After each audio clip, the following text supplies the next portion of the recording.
I think you put it right. This is largely a valuation call. So I want to be clear. Apple, we wouldn't argue with anyone who says Apple is a great company. We think that their AI strategy is a very sound strategy. I love the appeal of the fact that Apple has a low capital intensity approach to AI, that they have the trust of customers, and on and on. They have a lot of advantages. No one would dispute that. But it's trading at 33 and a half times earnings. And one way to think about it is just think about the PEG ratio, if you will, the ratio of growth rate to of the multiple to growth rate. It's trading at a PEG ratio north of 3. The rest of the Mag 7 trades at a PEG ratio of around 2. So you're talking about a 50% premium even to the peers within the Mag 7. That just doesn't make sense given what are some very material risks. And you mentioned some of them. China is a very real risk, not just because the Chinese government, for obvious reasons, is going to be disinclined to allow Western language models in China. So you're going to have a domestic partner and share economics with them, but also because the Chinese handset competitors have gotten much stronger. Another risk that is not discounted in the stock price at all is the antitrust risk. And here I'm not talking about the antitrust risk in the cases against Apple, although there are plenty of them. The real antitrust risk that's very proximate is the risk in the Google case, where explain that risk to Apple. How is Apple at risk? Because 25% of Apple's operating income comes from payments from Google. And the judge in the Google case has specifically said those payments are illegal. Now, you can imagine that there are outcomes where they still pay some or all of that, but you can't pretend that there's no risk at all when the judge has already said that Google is guilty and the payments they make to Apple are illegal.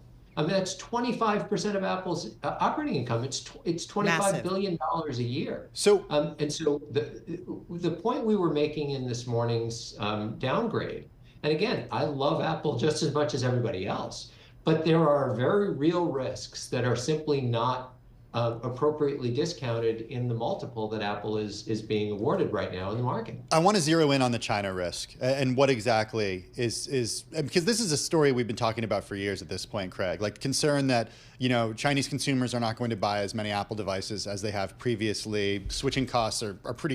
Switching barriers are pretty low in China because of these, over-the-top third-party apps. People don't get locked into the iOS ecosystem like they do in other countries because of WeChat, et cetera. What's going on in China in your view? Well, I think the biggest thing that's going on in China is that the other handset manufacturers, Huawei and Honor and so on, have gotten much better. If you went back to the last big iPhone cycle, which was the 5G cycle, in circa 2021, the Apple competitors at the time were significantly weaker than they are today. And interestingly, Huawei in particular, because the government of the U.S. Put sanctions on Huawei and limited Huawei's access to chipsets and that sort of thing. Huawei's had to sort of reinvent itself with domestic technology, and they've done a really good job. The handsets that they make are now fully competitive. They are not a replacement for Apple. I'm not suggesting that they are, but they have a really competitive offering. And so the market share opportunity for Apple is simply not what it was in the last big cycle. But you also have this time the government's thumb on the scales. And there's a couple of ways for that. One is, as I said, you're simply not going to have the Chinese Communist Party saying it is acceptable to have Western LLMs answering questions like what happened at Tiananmen Square. So you're going to have domestic partners in order to be able to offer AI. And that means a different margin structure and what have you.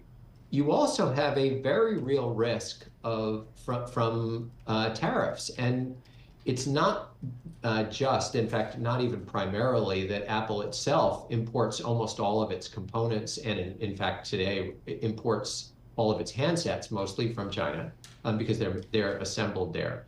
Even if they are exempted, as they were during the last Trump administration, you have the risk of retaliatory tariffs in response to American tariffs that could be related to the auto market or completely unrelated categories, but where foreign governments respond by putting tariffs on a company that is obviously quite highly identified with the US. Mm-hmm. So again, I don't want to suggest that any of these risks are base case risks. It's not like there's a 60 or 70% chance that any one of them will happen.